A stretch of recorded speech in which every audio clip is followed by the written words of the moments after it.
All right. As promised, we go back to our guest line to kick off hour number 2 with Noah Eagle, play-by-play man for NBC Sports. Noah, what? Go ahead. Before we get into the actual sports talk, what did Stephen Fani give you as a grade? We like to ask all his former students. What do you think he got as his grade? Oh, man. Do the transcripts even exist anymore, or is that all just in the cloud somewhere? Because if that's the case, then I could say quite literally anything, and nobody could come up with an answer.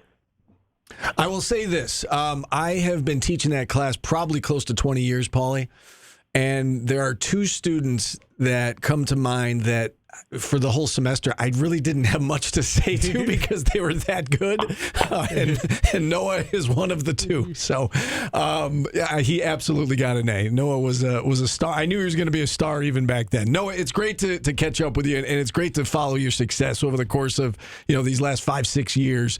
Tell everybody what you're up to these days. No, I appreciate the kind words.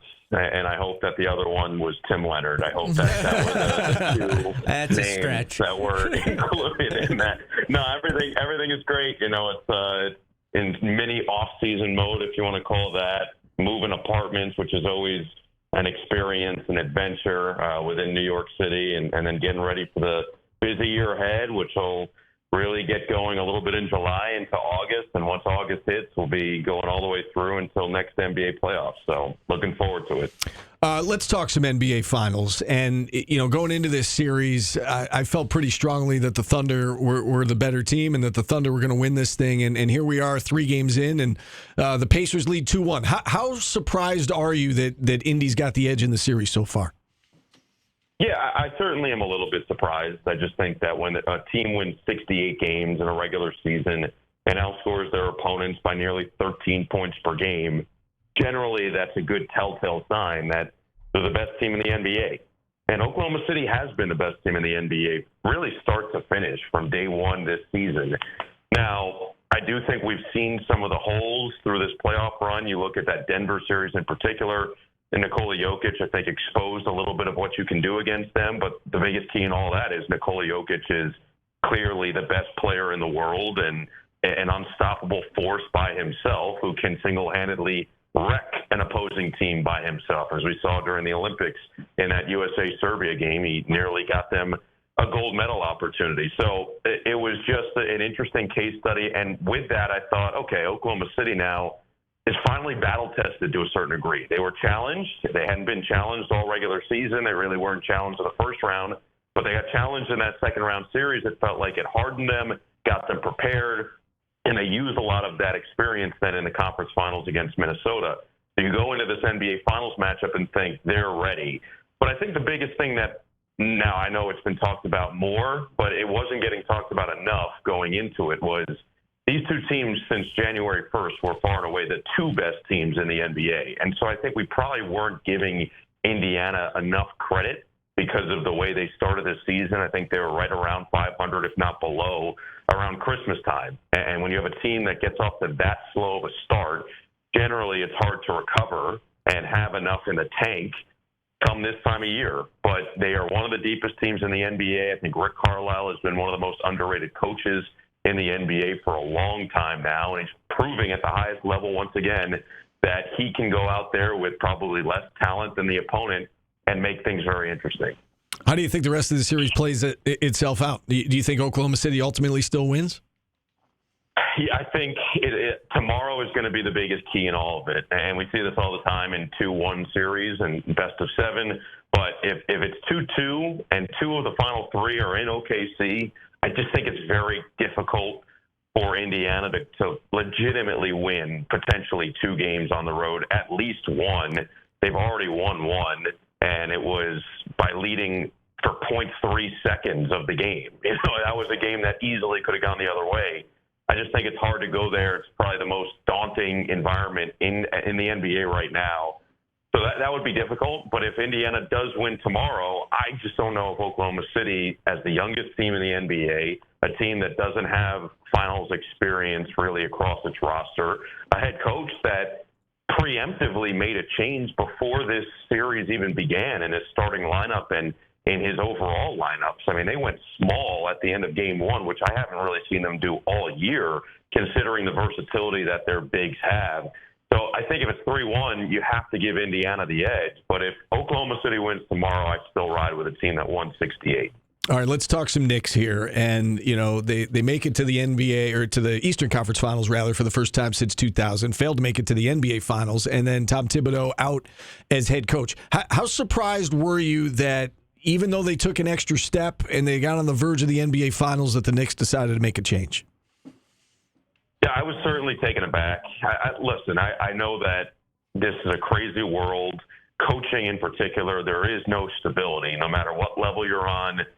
Even if you're at the highest of the highs, it can still find its way to you. We saw Bill Belichick, you thought would have been a Patriots head coach for the rest of his life, until he decided to hang it up, and that just wasn't eventually the case. So I just think that no matter who you are, no matter what you've done, you can always get got in that profession, but I just didn't expect it to happen. I think that, to your point, furthest they had been in a quarter century, and it's the first time in all of those years, essentially, that there's real hope for a championship. There's real belief that you're close to a championship. You're 2 wins away from going to the NBA Finals, and game one of that series required a historic collapse and historic comeback and historic type shot from Tyrese Halliburton to just get the Pacer win.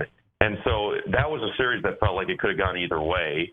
On top of that, I just think that there's a clear, good relationship between Tom Thibodeau and Jalen Brunson. There was a clear-cut, high-level back and forth that they've established over the last several years. And so your best player is behind him, at least we believe he's behind him, and the rest of the coaching staff seemed to be behind him. The rest of the NBA world believed that he was the right guy for the job.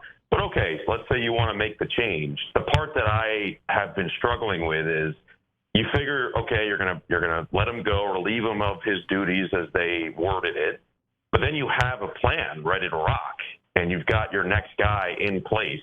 And instead, we've seen this bizarre. I've never seen, going after acting head coaches of all these other franchises. The joke I've always used is, well, the Knicks would love for Jason Kidd to be their head coach. Yeah, I'd love for Margot Robbie to be my girlfriend. It just doesn't mean it's going to automatically happen, and that's where it's felt like the mentality has been, all right, well, we're the Knicks.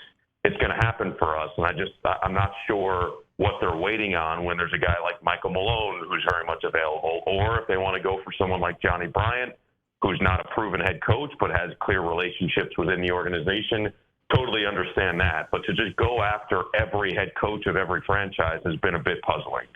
I asked you as we started this interview, Noah, what you're up to these days. I know that you're going to be calling quite a bit of NBA in the fall. NBC bringing back the NBA on NBC, which is what I grew up with, and I'm sure your dad did to some degree as well.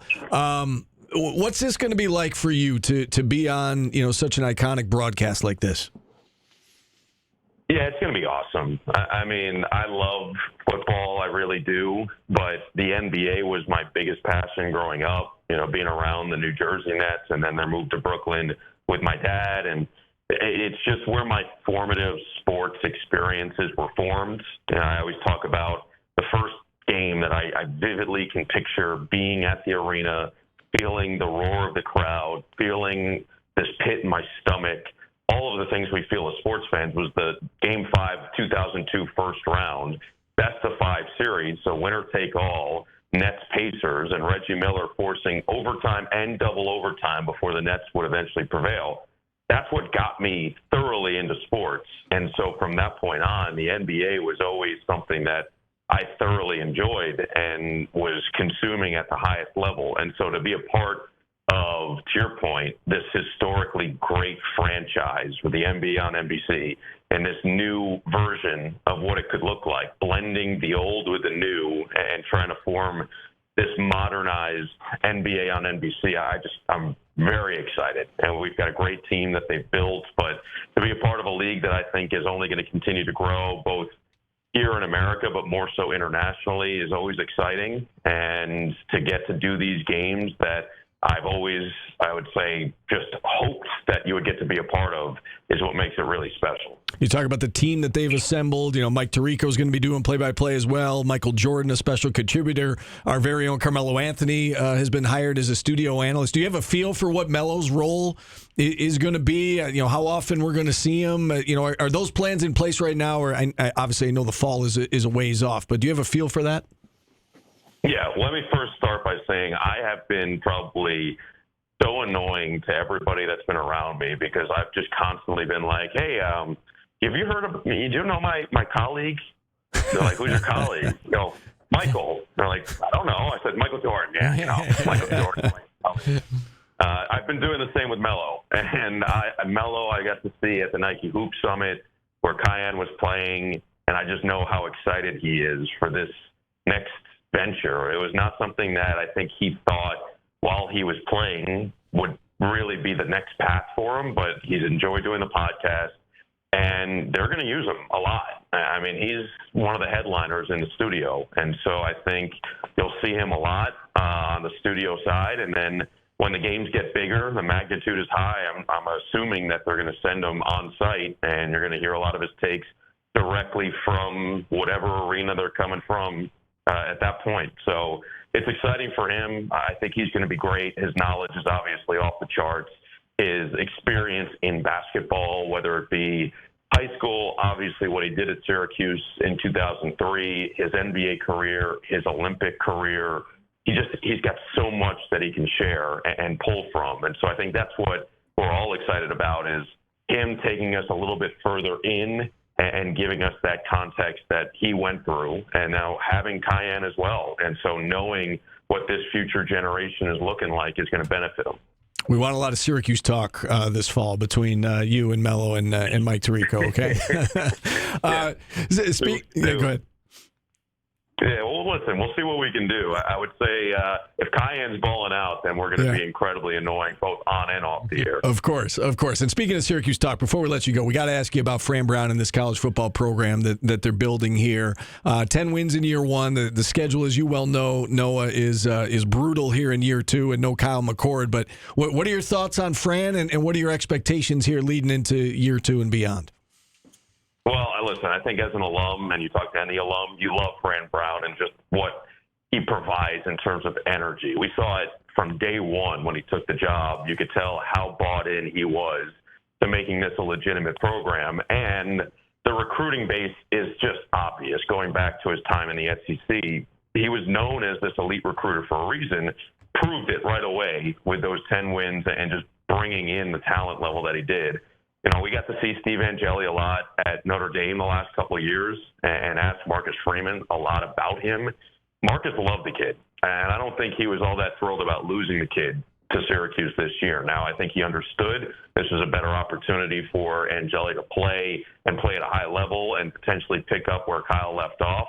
But he's legitimately good. I mean, Bergen Catholic High School, one of the best programs in New Jersey, if not number one right now, and came in as a legit blue chip type of guy, similar to what Kyle McCord was at Ohio State, maybe not quite the 5-star level, but right in that realm. And so they're going to get a guy who's got a chip on his shoulder, who proved it in the college football playoff last year against Penn State and really kept Notre Dame in a good spot to eventually advance to that college football playoff final against Ohio State. So, yeah, I'm excited for what this team's going to look like. You mentioned the schedule. It's got to be the toughest in the country, right? I think it's ranked as number one right now. Yeah, it is a legitimate gauntlet that just not that many teams are going to have to deal with. And so I would hope that the expectation is not another 10 wins, because that's just going to be unrealistic with those types of dates.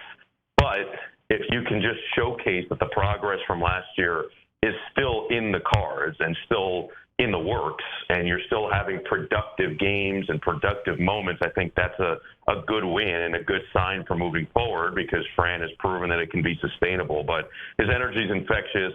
I love winners get washed. I personally shower every day because I'm a winner every day, so I like that. You are a winner every day, Noah.